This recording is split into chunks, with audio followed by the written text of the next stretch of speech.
Chris Mays. We are here with the co-founder of Arch Labs, Ryan Eisenman. Arch Labs was created to solve the administrative pain from managing investment operations, specifically private investment operations.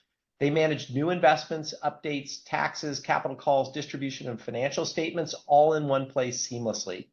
They've already have traction in the marketplace, amassing an impressive client list, including 8VC, Menlo Ventures, KKR, Kleiner, Tiger, and the list goes on.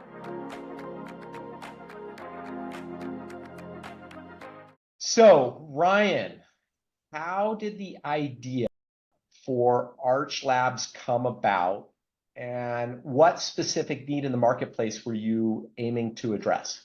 Yeah, Chris, thanks for having me. One important thing I'd say, I'll timestamp this, is it's March 2024. And the reason I'm doing that is we are building quickly and introducing a lot of new solutions. So if you are listening to this anytime after, call like May, June, we'll probably have a couple like big new things to share with you as well. And so when we started the company about 6 years ago, we built the company initially around two very complex clients. One was a single family office. One was a client of a multifamily office. Each had over 100 K1 generating investments in private companies that they were managing. And they're really struggling first with the administrative aspects of how do I manage an alternative investment, along with the data and insights elements of how do I understand these private market investments. If you just have your assets in a brokerage account, a lot of this is already solved for you. Fidelity, Schwab, Morgan Stanley, Goldman.com. You can log in one place and understand what you own. You don't have to deal with a lot of the like tax aggregation and payments and other things that are happening because that's already built into those platforms. But if you invest in, especially more than a dozen private equity firms, venture, real estate, hedge funds, you have all these discrete, really painful processes. And so we started building to that use case, with the first solution being, how do we help that type of client collect their K1s or not have to collect their K1s because we could do it for them, and then have continually layered on more solutions. Yeah, could you walk us through the range of products and services that Arch Labs offers, especially those tailored for family offices?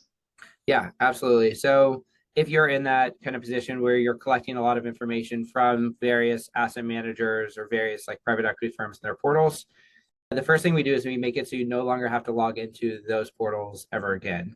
Portals being the Intralinks, the Cartas, the data exchanges. You don't have to get a notification saying, hey, you have a capital call or a K1, and then figure out like, what's my password and how do I get into this portal, and then get the document, and then I can like read it and understand it. So we aggregate all the documents from all the different sources. It's a big part of our core value proposition, is putting all that information into a single secure platform. Then we standardize the data on those documents, and then we help you make sense of that data and information and draw insights out of it. How do these products, I mean, do they integrate with other investment reporting and accounting systems that are commonly used by family offices, RIAs, other asset managers? Yeah, we believe heavily in meeting clients where they are and supporting the things we do, we want to do extremely well. And then there are other things that other software providers do well that we can integrate into, and believe in this connected future. So we'll take reporting data and integrate it with the Adipars and Black Diamonds and Orions of the world. We'll take GL data and integrate it with Sage Intacct, sometimes through a Knowledger, and then also with Archway. And then we have like ways you can export information for other types of systems as well, even down to Excel, to make it usable in the way that clients need that information. Yeah, that's super helpful as someone who has clients that have over 1,000 private investments. The amount of time to get through the quarterly capital calls or capital statements, I mean, it can be lots and lots of time, especially if you have to remember all the passwords for logging into, 40 or 50 different systems. So did you guys build integration with the third-party administrators, or how do you get that data? Yeah, it might surprise no one listening to this that the third-party administrators and their platforms aren't necessarily built for like a digitally connected future. So a lot of it is building our own native integrations with those platforms. Like they may or may not have an API. Most of them don't. but we can build digital connections of how we get the documents out of those systems. And one important part of what we do is because we realize it's not just about getting the information for Chris at our Menino, or for your client, or for another type of outside third-party advisor that they work with. Everyone needs different parts of this information, and there's some documents that everyone might need access to. So we built Like the tax advisors need the K1s, the investment reporting platform needs the distributions and capital calls. Is that what you mean? Exactly. And then the end client might not care about any of that, except for they might want to know what distributions are coming in, what capital calls are upcoming, and then like what the investor letters are saying.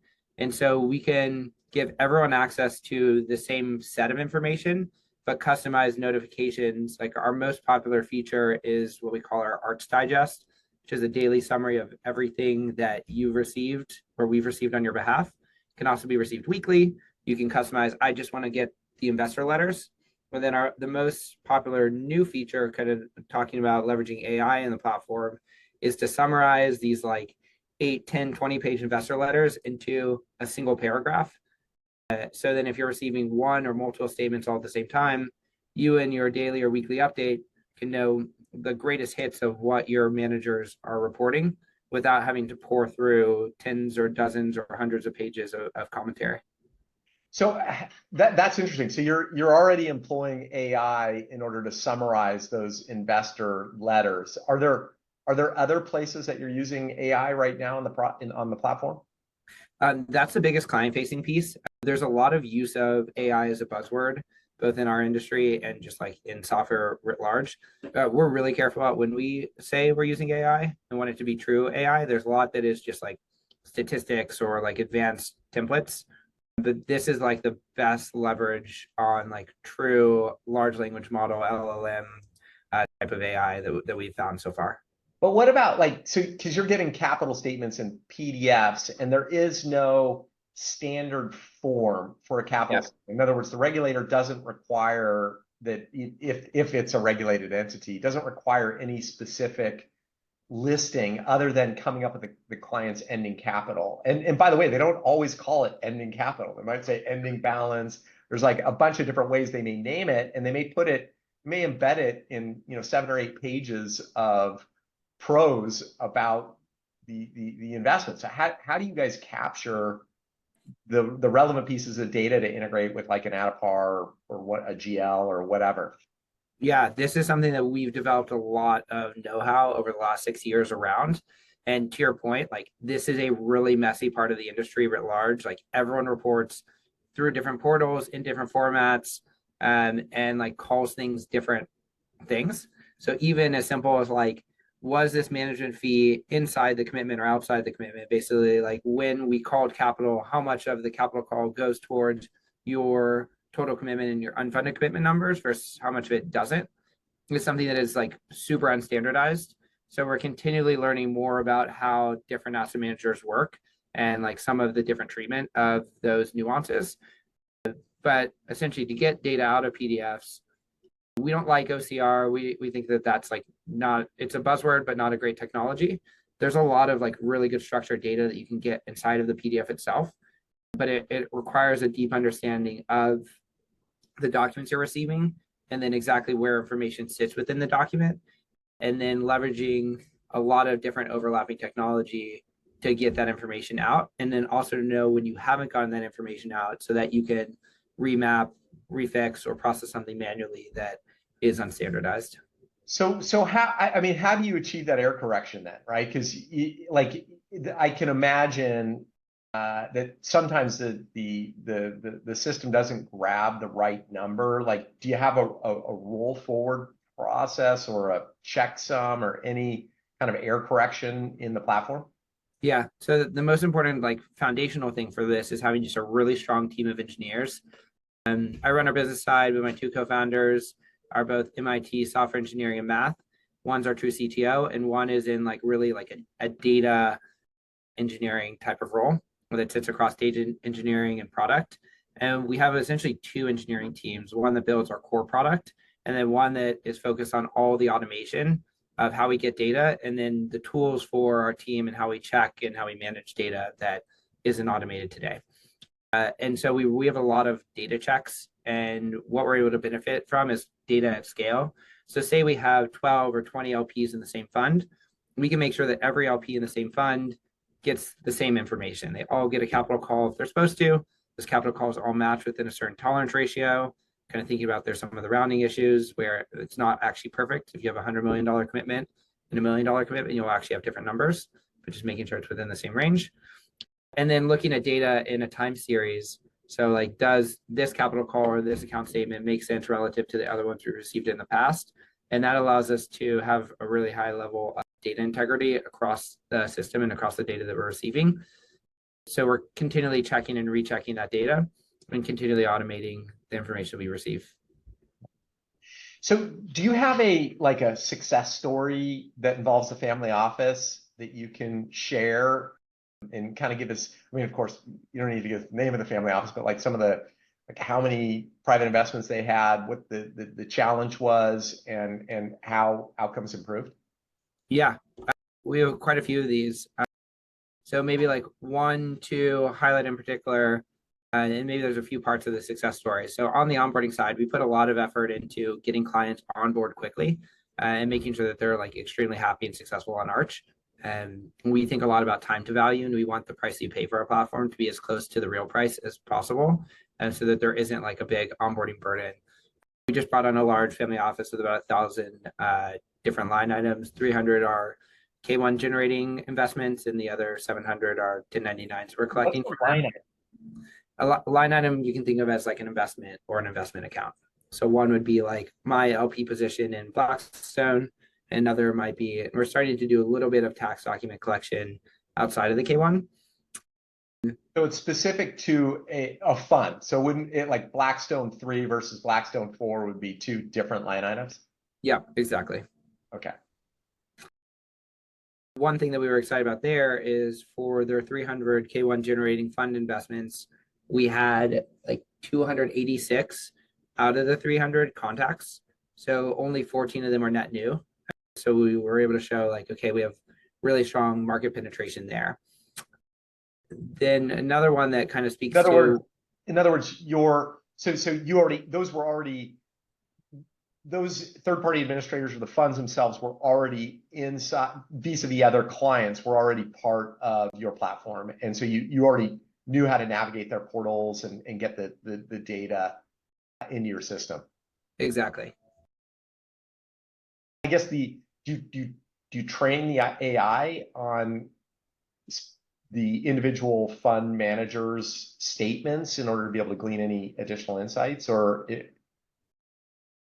Yeah, there's a few things where it's like on the more quantitative piece of information, we'll train our models to pull out specific data points. So like this is the total commitment, this is the NAV as of 6/30. Here's what's been funded to date, what's unfunded. Similar on capital calls and distributions, total amount, all the subcomponent pieces. And then on the qualitative information, we're actually about to release a V2 of our AI summaries to make it not just a paragraph, but like we can call out specific things that are happening, like upcoming distributions or meetings that are happening or key markups or key markdowns or key personnel changes. So we can highlight the things you care the most about. And we think about delivering information in the way that is most useful to the end client. But if we kind of move past the onboarding part of this, on an ongoing maintenance, one of the big reasons people come to us is— Wait, before you go there, hold on one sec. I just want to drill down on this point, because I think I have a number of clients that when they get the quarterly letter, it's disconnected. It might be forward looking relative to the current quarter's capital statements, but there'll be some mark in there, right? Yeah. On some investment. And my clients are always like super excited because they're like, oh, well, that means, I want you to do the back of the envelope math to estimate where the next mark is going to be. And they want to know that. So the AI is smart enough to pick out like a specific investment, just got a comparable at whatever it is, 8 times. And so that accretes the value by X dollars, and I own 5% of the fund. So it essentially could provide all the underlying data to do that back of the envelope type of calculation. So if they put it into their quarterly letter, it'll pull out a lot of those key details, and just kind of with the notion of AI is not perfect, but you can get, it's actually like very, very good at highlighting the things that are most important in these letters. But to that exact use case, we can do one better for you. So we have an advanced analytics tool that will tell you, you own 8VC and Tiger Global. Tiger Global and 8VC own these companies. You own 1% of each of these funds. So here's how much of each of those companies that you own. And by the way, SpaceX is one of the like largest overlapping positions. And you have a $2 million position at SpaceX that's marked at these different levels. And so you can also even see within that, here's how these different managers are valuing that investment, which might allow you to do an even more like kind of scientific back of the envelope. Well, like what if SpaceX goes to $20 a share, which is where manager Y has it marked, versus $15 a share where manager X has it? How does that change the value? So we want to give you that level of detail to actually understand the core pieces of your portfolio. Yeah, that's something that all the investment reporting platforms have been promising for like the last decade, right? To be able to look through private portfolios and understand the wealth owner's exposure to these private companies in aggregate, because it's true, especially in venture, where if you own half of the top 5 funds, you're going to have some overlap in exposure, and so how far away is that? Is that currently a feature of Arch, or is that something that is in the roadmap? Yeah, currently a feature. Since we have the benefit of we're on Zoom, I can show you exactly what that feature looks like. Oh, wow. So this is the live I'm gonna view. plan to do a little bit of live demo here, or I guess we can. You always have to be ready to demo as the founder of a company.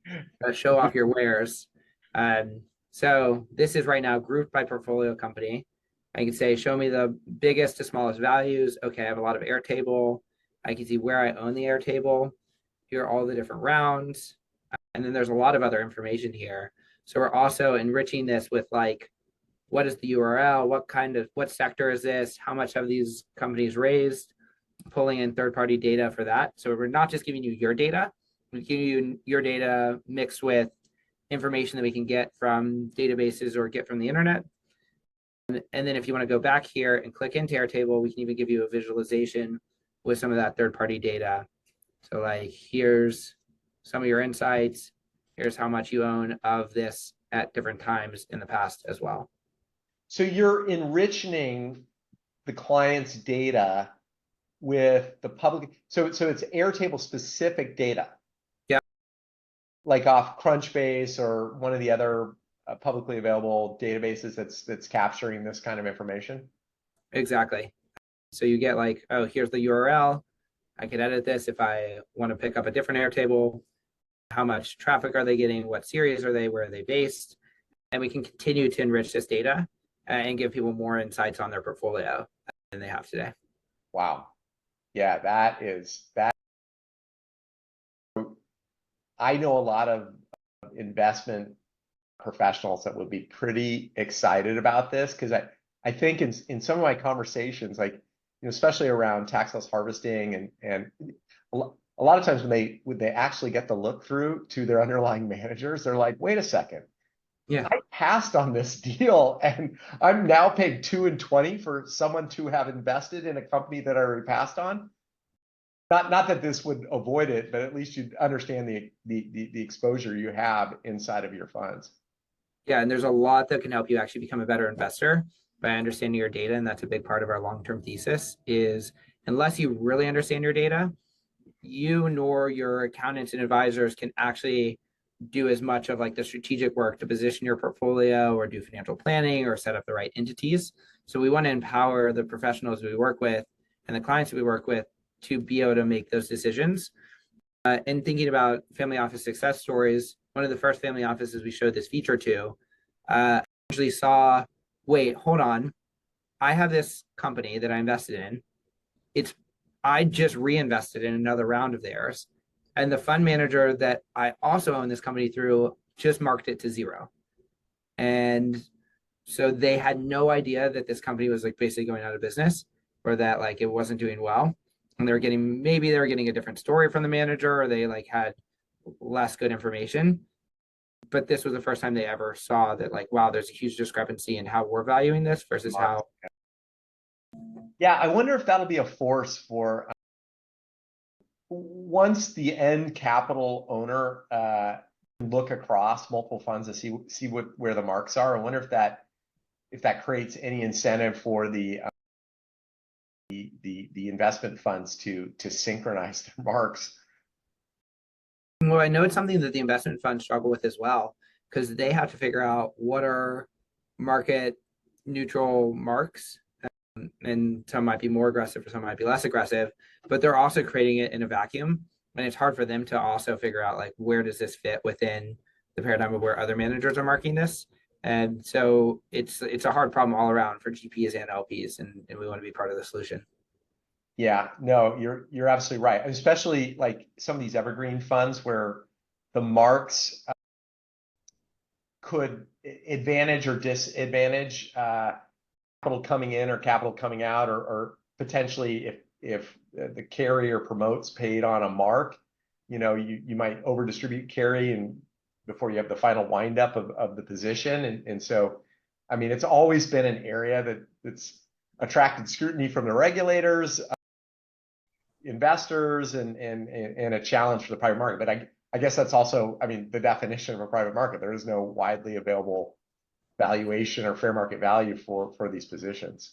Yeah, and on that, we think a lot of people are dealing with information asymmetry, especially in private markets, where really hard to understand the performance of the funds you're in, let alone the performance of the funds that you're thinking about going into. And then if we can take your data and match it with more of this like real-time market signal and figure out better ways to enrich it, or figure out better ways to provide information on your investment and on your current and potentially future portfolio, we can really have an impact on the decisions people make. A lot of our family office clients, they will invest a token amount in funds, especially de novo or rookie funds, right? With the thinking that, hey, sometimes these funds are going to want to punch above their weight, and there's going to be a co-investment. And a lot of times the co-investments are either fee-free or fee light. Yeah. And so they'll double down on these ones. And I guess what you guys are doing kind of it accretes the knowledge, that information asymmetry that you just discussed. Like if you're looking out across 5 different funds and you can see what the various marks, the commentary are coming from all these different data sources, these different fund managers evaluating that investment in a different way, that would actually benefit that strategy, because it might help inform size, whether you do the co-investment or not, and who you do the co-investment through. What are the terms? Like, is this carry free? Is this fee free? Is there a deal fee on it? But a lot of different ways to skin that cat. Yeah, we were talking to a fund manager a couple of weeks ago. They're one of the big early investors in this alternative water brand called Liquid Death. Yeah. And they essentially offered co-invest to their LPs, and the people that took them up on their co-invest generated a huge return on that specific investment. And so like a lot of times that strategy plays out really well, because you get to invest in like the best names within the fund that are really having 100%. A breakthrough moment. 100% without carry. Right. And still you preserve the QSBS eligibility to the extent it's QSBS eligible. I mean, there's a lot of benefits. Yeah. Okay. Well, look, I want to switch gears a little bit. So, like, are there customizable features inside of Arch so that you can make Arch fit for your specific environment?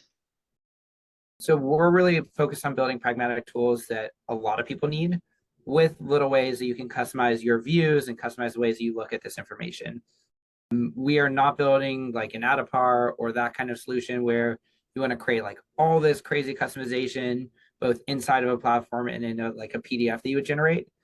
But we'll give people the ability to like pragmatically create different filters, create different attributes, track different things that are really important to them.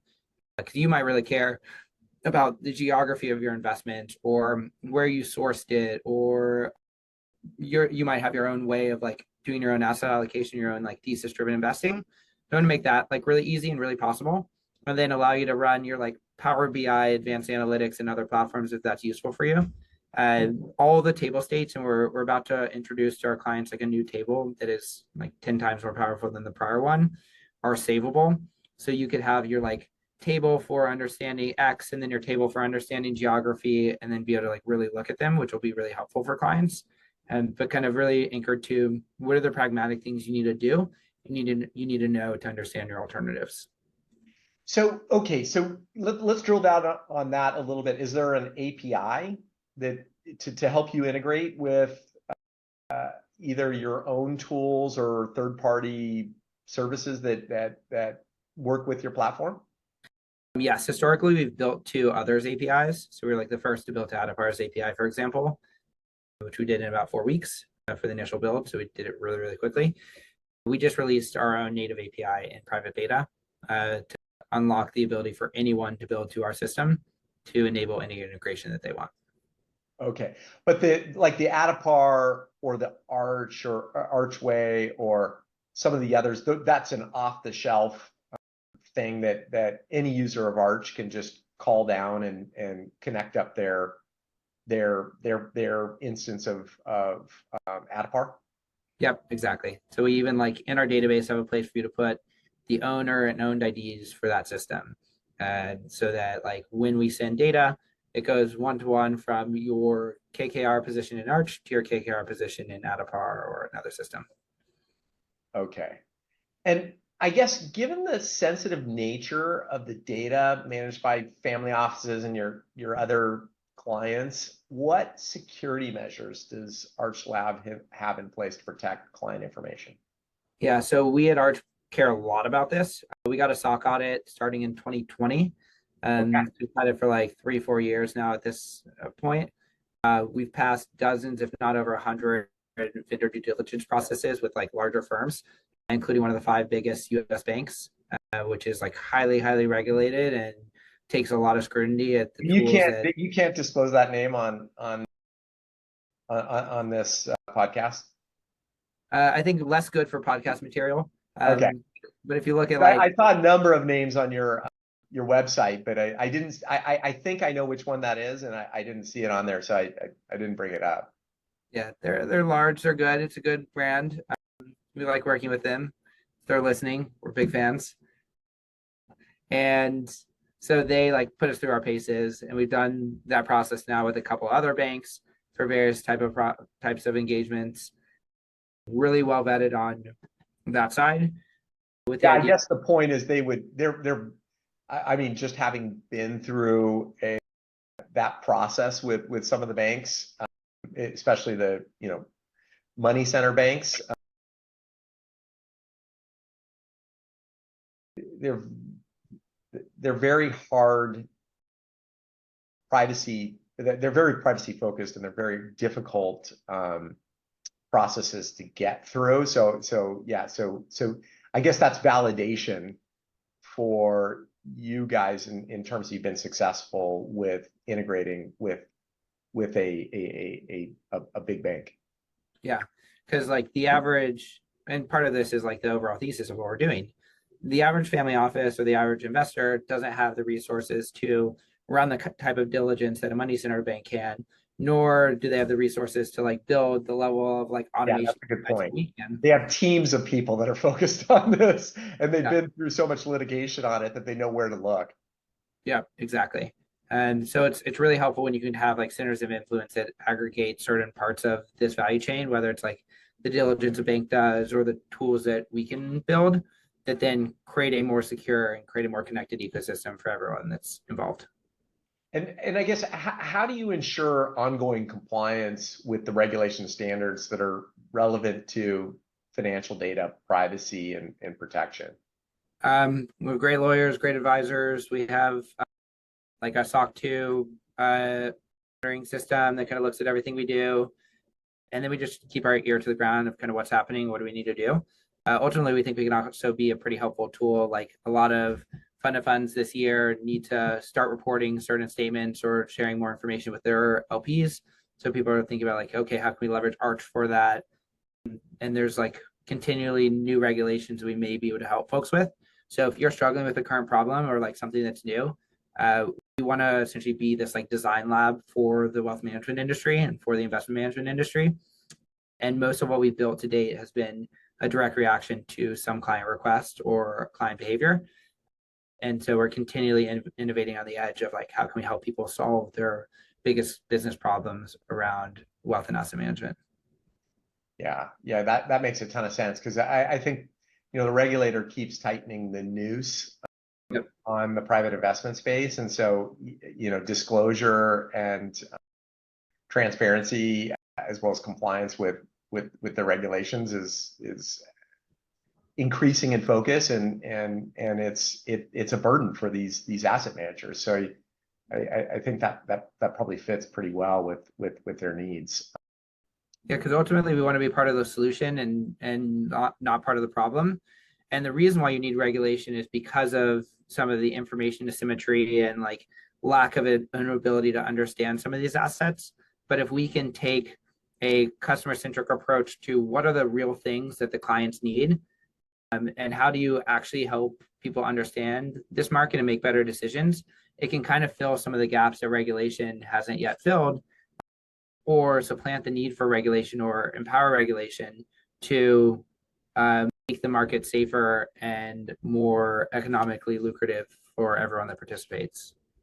Yeah. Hey, let's switch gears.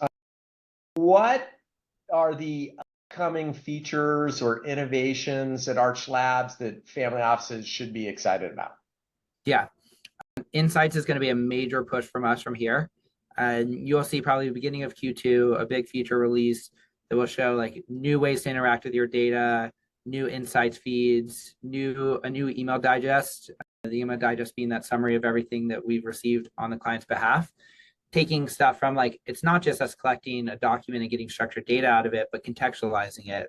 What does your $100,000 capital call mean? Oh, well, I committed $2 million to this fund and it's now 60% funded. And so here's how much I have remaining. Continuing to invest in some of the like summary features and LLM features, thinking about other ways to take information that we're receiving and make it relevant and contextualize it, and building more the look through SOI feature, kind of commercializing that further and kind of building more of the data enrichment around it. So that's like one of the big areas. And then the other area is more on the, like the workflow support. So we're thinking about wire workflows, how we can make those less painful for investors, advisors, accountants, automate a lot of the back and forth. We're also looking forward to this world where, and looking forward kind of being more of like a skate where the puck is going, of a lot of the current verification processes that people use for wires are not that secure, are liable to be disrupted with AI, and are pretty painful for the end client and their advisors. And so we think that there are better ways to run those workflows, and that's an area that we're actively building in. Right. That makes a ton of sense. So how are you, I mean, there's the other data providers, and I think about like Burgess or Cambridge Associates, Preqin, that they aggregate data and they give these data sets out to help decision maker investors figure out like which funds to be in and who's successful in the long term. It seems like you're kind of capturing all of that data as a byproduct from the LP perspective, and at least Burgess claims that that's their special sauce, right? That they've got whatever it is, 40,000 LP relationships, and they get all this data vis-a-vis those relationships, and therefore it doesn't have the typical manager bias in terms of returns. Is there any plan for that data set? Because I mean, it seems like it's just a byproduct and you guys aren't really leveraging it for your core product at this point. But to the extent you get a large enough share of the marketplace, then my goodness, it seems like it'd be a fantastic data set to exploit? Yeah, it's a great question. We're big fans of what Henry has built at MSCI and kind of bringing Burgess and Caissa under their umbrella, and think that they've been like a really smart and also like just great business operator. We think that there are ways we can help our clients better understand their data. We want to do a little bit more investigation with our clients of like what are they most looking for and how would they like to unlock the signal in their data. But we do think that there are things that could be helpful of like knowing where a fund sits within certain asset classes, or is it performing relative to expectations. And so at the end of the day, what this is really about for us is the end client and their advisors including accountants within that broader statement of like, what data do you need to be successful, and how do we help you understand your own data? We're not in the business of like selling people's data to other people. We are in the business of like helping you leverage Arch and the shared resources we can bring to illuminate signal in your own data in a way that's impossible for people to do individually. So that's kind of how we're thinking about that part of things. That was you walked a very good political thin line on that answer, because I guess those potentially would be they're probably helpful in the marketplace right now, but they could be competitors in the future. But look, there's a question that a number of issues, or there's the big issue that a lot of my heavy and most family offices they have a lot of private investments, might be 70, 80, maybe even 90% of total capital. Yeah. Is the spread between distributions and capital calls. Yeah. And it's somewhat dependent upon the specific market environment that we're in. Like right now, there's not a lot of distributions because there's just not a lot of deals being done. And so, and yet there's still a pretty steady stream of capital calls. It seems like that's, if I were to go out and ask the CIOs, CFOs of all of our family office clients that have significant private investment allocations, that would be one of the biggest issues on their hand, is managing that working capital, because you have to have a lot of dead capital sitting there to fund the difference between distribution capital calls, which could otherwise be productive. Have you had any thoughts about that specific issue? Yeah, if you're struggling with that problem, we'd love to talk to you. We have a tool in beta that we're testing with a few clients around the modeling of capital calls and distributions. It is meant to be really simple and really easy to understand and simple to use, and not meant to be like something that a CalPERS would use for their $200 million or $1 billion commitments. But it's like, how does the average, above average investor leverage a tool like that to understand their portfolio, with an understanding of some of this is science, but there's a lot of art to it and a lot of like an understanding it depends on the vintage, right? Like, as you get closer to the end of the investment period, I feel like the capital calls accelerate because people are trying to get as much money out as they possibly can. And then, similarly in the harvesting of investments, the harvest period, like I feel like we always see more harvesting up front, and then there's kind of a gradual decay over time. Okay, so if family offices or other asset managers are interested in Arch, what's the best way for them to engage with you guys and get the process started? Yeah, send us a note. You can go to our website and direct book time with us. It's arch.co is our website. You can also email us sales@arch.co. That goes to me and the other members of the sales team, and we will schedule time with you quickly. We move quickly on everything, so if you send us a note, you should get something back same day, if not within the hour. And we spend a lot of time upfront understanding our clients and their needs, so we can know how we can address your problems today, and then kind of how some of our future features and future innovations can address your problems. And oftentimes on a first call, we'll show you what the software looks like, walk you through a very quick overview and demo, and then we can set up like a more detailed time as well. And usually we do that over 30 minutes to start. And how do you price Arch? Price per investment line item, which some people think of as an account. It's basically every LP position. So if you have a family foundation and a trust and an individual account that invests in Blackstone Fund 3, then that would be like 3 line items for Arch. We charge a price per investment per year. and you basically get everything within our core bundle except for the look-through feature today, which is our one true add-on.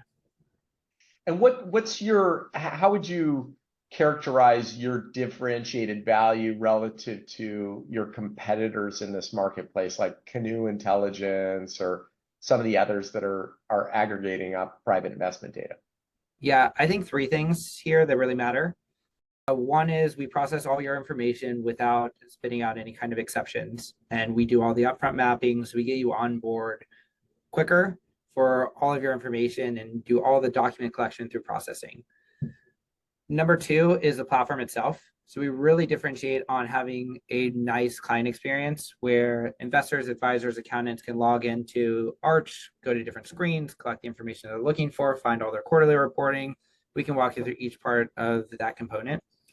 But the third thing that I think really differentiates us long-term is we're rooted in these two worlds of one, having incredibly strong engineers built under our MIT co-founders, and then really caring about our clients and caring about this cycle of innovation.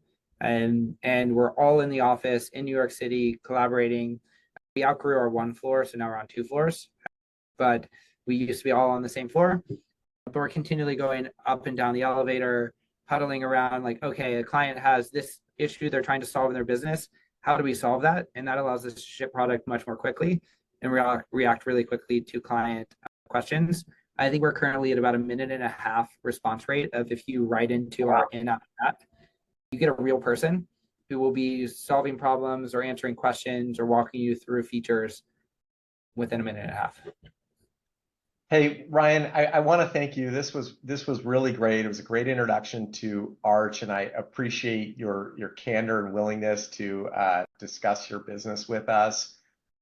Super fun, and yeah, I want to thank you and the Arch team, and looking forward to seeing how you guys move through time.